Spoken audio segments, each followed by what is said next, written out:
ಈ ಒಂದು ಸೀತೆ ಹುಟ್ಟಿದಂಥ ಊರನ್ನು ಉದ್ಧಾರ ಮಾಡಲು ಒಬ್ಬ ಕನ್ನಡಿಗ ಬರಬೇಕಾಗಿದ್ದು ಎಲ್ಲ ಕನ್ನಡಿಗರಿಗೂ ಹೆಮ್ಮೆ ಆದಂಥ ವಿಷಯ. ಎಲ್ಲೋ ಕರ್ನಾಟಕದ ಒಂದು ಮೂಲೆಯಲ್ಲಿ ಇದ್ದಂತಹ ನಮ್ಮ ನಾಣ್ಯದೇವ ಈ ಭಾಗಕ್ಕೆ ಬಂದು ದೇವರಾಗಿ ನೆಲೆ ನಿಂತಿರೋದು ನೋಡಿದ್ರೆ ಕನ್ನಡಿಗರ ಒಂದು ಇತಿಹಾಸ ಎಷ್ಟು ಶ್ರೇಷ್ಠವಾದ ಇತಿಹಾಸ ಅಂತ ನಾವು ಖಂಡಿತವಾಗ್ಲೂ ಹೆಮ್ಮೆ ಪಡಬೇಕಾಗತ್ತೆ.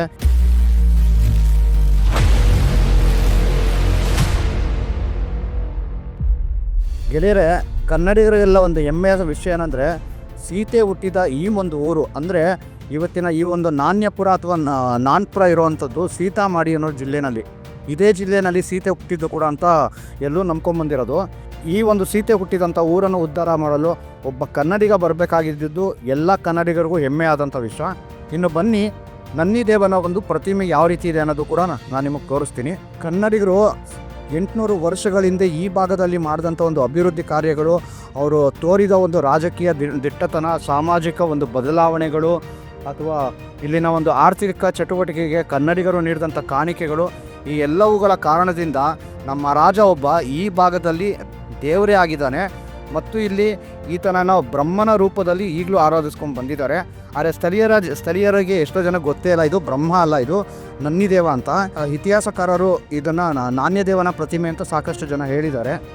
ಇದು ಒಂಥರ ಕನ್ನಡಿಗರಿಗೆ ತುಂಬ ಹೆಮ್ಮೆಯ ಸಂಗತಿ. ಏಕೆಂದರೆ ನೀವೇ ಯೋಚನೆ ಮಾಡಿ, ಎಲ್ಲೋ ಕರ್ನಾಟಕದ ಒಂದು ಮೂಲೆಯಲ್ಲಿ ಇದ್ದಂತಹ ನಮ್ಮ ನಾಣ್ಯದೇವ ಈ ಭಾಗಕ್ಕೆ ಬಂದು ದೇವರಾಗಿ ನೆಲೆ ನಿಂತಿರೋದು ನೋಡಿದ್ರೆ ಕನ್ನಡಿಗರ ಒಂದು ಇತಿಹಾಸ ಎಷ್ಟು ಶ್ರೇಷ್ಠವಾದ ಇತಿಹಾಸ ಅಂತ ನಾವು ಖಂಡಿತವಾಗ್ಲೂ ಹೆಮ್ಮೆ ಪಡಬೇಕಾಗತ್ತೆ. ಇನ್ನು ಕನ್ನಡಿಗರಲ್ಲೆಲ್ಲ ಒಂದು ಕಳಕಳಿಯ ಮನವಿ ಏನಂದರೆ, ನಾವು ಯಾರೋ ಸಣ್ಣ ಪುಟ್ಟ ರಾಜರುಗಳನ್ನ ಯಾವುದೋ ಒಂದು ಅಜೆಂಡಾ ಮೂಲಕನೋ ಯಾವುದೊಂದು ಪಕ್ಷಗಳನ್ನ ಓಲೈಸೋ ಮೂಲಕನೋ ಆ ಒಂದು ರಾಜರುಗಳನ್ನ ಪ್ರೀತಿಸೋದು ತಪ್ಪು ಅಂತಲ್ಲ, ಆದರೆ ಅವ್ರನ್ನ ಮೆರೆಸೋದಕ್ಕಿಂತ ನಮ್ಮ ಕನ್ನಡಿಗ ರಾಜರುಗಳು ಮಾಡಿದ ಸಾಧನೆಗಳು, ಅವರು ತೋರಿದ ಒಂದು ರಾಜಕೀಯ ಮತ್ಸದ್ದಿತನ, ಅವರು ತೋರಿಸಿದ ಒಂದು ವೀರತ್ವ, ಹೀಗೆ ಸಾಕಷ್ಟು ವಿಷಯಗಳಿದೆ. ಅಂಥವುಗಳನ್ನು ನೀವು ಸಾಕಷ್ಟು ತಿಳ್ಕೊಳ್ಳಿ. ಏಕೆಂದರೆ ಕರ್ನಾಟಕದ ಇತಿಹಾಸ ಎಷ್ಟು ಶ್ರೇಷ್ಠವಾಗಿದೆ ಅಂದರೆ, ನೀವು ಭಾರತದ ಎಲ್ಲ ಭಾಷೆಯ ಒಂದು ಅರಸರನ್ನು ಒಂದು ತಕ್ಕಡಿನಲ್ಲಿ ನೀವು ಹಾಕಿದ್ರೆ, ನಾವು ಕನ್ನಡದ ಅರಸರನ್ನು ಒಂದು ತಕ್ಕಡಿಗೆ ಹಾಕಿದ್ರೆ ಸಾಕು, ಇದು ತೂಕುತ್ತೆ. ಅಂದರೆ ಭಾರತದ ಎಲ್ಲ ಭಾಷಿಕರು ಎಷ್ಟು ರಾಜರುಗಳನ್ನು, ಚಕ್ರವರ್ತಿಗಳನ್ನು ಇವತ್ತವರೆಗೂ ಕಂಡ್ರೋ ಅದಕ್ಕಿಂತ ಹೆಚ್ಚಿನ ಜನ ರಾಜರುಗಳನ್ನು, ಚಕ್ರವರ್ತಿಯರನ್ನು, ರಾಣಿಯರನ್ನು, ವೀರ ಸೈನಿಕರನ್ನು, ಹೀಗೆ ಸಾಕಷ್ಟು ಜನರನ್ನು ನಮ್ಮ ನಾಡೇ ಕಂಡಿದೆ. ಆದರೆ ದುರಂತ ಏನಂದರೆ, ನಮ್ಮ ನಾಡಿನ ಜನರೇ ನಮ್ಮ ನಾಡಿನ ಒಂದು ಇತಿಹಾಸ, ನಮ್ಮ ರಾಷ್ಟ್ರ ಇತಿಹಾಸ ಸೋಲೋದ್ರಲ್ಲಿ ಎಲ್ಲೋ ಒಂದು ಕಡೆ ವಿಫಲ ಆಗಿದ್ದೀವಿ. ಅದನ್ನು ದಯವಿಟ್ಟು ಮಾಡೋಕ್ಕೆ ಹೋಗ್ಬಿಡಿ. ಇದು ನಮ್ಮ ಹೆಮ್ಮೆಯ ಇತಿಹಾಸ, ಇದು ನಮ್ಮ ಹಿರಿಯರು ಮಾಡಿರೋ ಸಾಧನೆಯ ಒಂದು ಇತಿಹಾಸ. ಇದನ್ನು ಪ್ರತಿಯೊಬ್ಬರು ನಾವೆಲ್ಲ ತಿಳ್ಕೊಳ್ಳೇಬೇಕು. ಹಾಗೂ ಮುಂದಿನ ಪೀಳಿಗೆಗೂ ನಾವು ಇದನ್ನು ಕಾಪಾಡ್ಕೊಂಡು ಹೋಗಲೇಬೇಕಾಗತ್ತೆ. ಹಾಗಾಗಿ ದಯವಿಟ್ಟು ನಮ್ಮ ಕರ್ನಾಟಕದ ಇತಿಹಾಸವನ್ನು ಎಲ್ಲರೂ ನೀವು ತಿಳ್ಕೊಳ್ಳಿ ಮತ್ತು ಎಲ್ರಿಗೂ ಆದಷ್ಟು ಪ್ರಚಾರ ಮಾಡಿ. ಇನ್ನು ನೋಡಿ, ಈ ಒಂದು ನನ್ನಿದೇವನನ್ನು ಹತ್ತಿರದಿಂದ ಒಂದ್ಸಲಿ ತೋರಿಸ್ತೀನಿ. ನೀವು ಇಲ್ಲಿ ನೋಡ್ಬೋದು, ನನ್ನಿದೇವನನ್ನು ಕುದುರೆ ಮೇಲೆ ಕೂತಿದ್ದಾನೆ ಒಬ್ಬ ರಾಜ. ಕುದುರೆ ಮೇಲೆ ಕೂತಿರುವಂತಹ ನನ್ನಿದೇವನ ಒಂದು ವಿಗ್ರಹವನ್ನು ಪೂಜೆ ಮಾಡ್ತಿದ್ದಾರೆ. ಅಷ್ಟೇ ಅಲ್ಲದೆ ನೀವು ನೋಡ್ಬೋದು ಎಷ್ಟು ಚೆನ್ನಾಗಿದೆ ಈ ವಿಗ್ರಹ ಅಂತ. ಈಗಾಗಲೇ 8 ಶತಮಾನಗಳಿಂದ ಈ ರಾಜರನ್ನು ಆರಾಧಿಸ್ಕೊಂಡು ಬಂದಿದ್ದಾರೆ. ಇನ್ನು ಪಕ್ಕದಲ್ಲಿ ಇಲ್ಲಿ ನೋಡ್ಬೋದು, ಕರ್ನಾಟಕದಲ್ಲಿ ಏನಂದರೆ ವೀರಗಲ್ಲಿನ ಒಂದು ಸಂಪ್ರದಾಯ ಇರೋದು ನೀವು ಸಾಕಷ್ಟು ನೋಡಿರ್ತೀರ. ಅಂದರೆ ಈ ಥರ ಕುದುರೆ ಮೇಲೆ ವೀರ ಇರೋವಂಥದ್ದು. ಈ ಒಂದು ಸ್ಥಳದಲ್ಲೂ ಕೂಡ ಈ ಒಂದು ರಾಜನ ಒಂದು ವೀರಗಲ್ಲಿನ ಥರ ಇದೆ.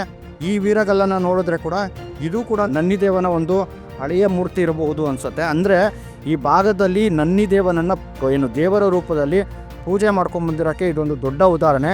ಇನ್ನೂ ಇಲ್ಲಿ ಸಾಕಷ್ಟು ಒಂದು ಸಂಶೋಧನೆಗಳಾಗಿ ಉತ್ಖನನಗಳಾದರೆ ಈ ನನ್ನಿದೇವನ ಅಂದರೆ ಇಲ್ಲಿ ನನ್ನಿದೇವನ ಒಂದು ಹಳೆಯ ರಾಜಧಾನಿ ಏನು ಆಗಿತ್ತೋ ಇದ್ರದ್ದು ಪಳೆಯುಳಿಕೆಗಳು ಅಥವಾ ಒಂದು ಇತಿಹಾಸ ಗರ್ಭದಲ್ಲಿ ಹುದುಗಿ ಹೋಗಿರುವಂತಹ ಸಾಕಷ್ಟು ವಿಷಯಗಳನ್ನ ಬಗೆದು ತೆಗೆದ್ರೆ ಇಲ್ಲಿ ಇವನ ಇತಿಹಾಸದ ಬಗ್ಗೆ ಇನ್ನೂ ಸಾಕಷ್ಟು ದಾಖಲೆಗಳು ಸಿಗಬಹುದು.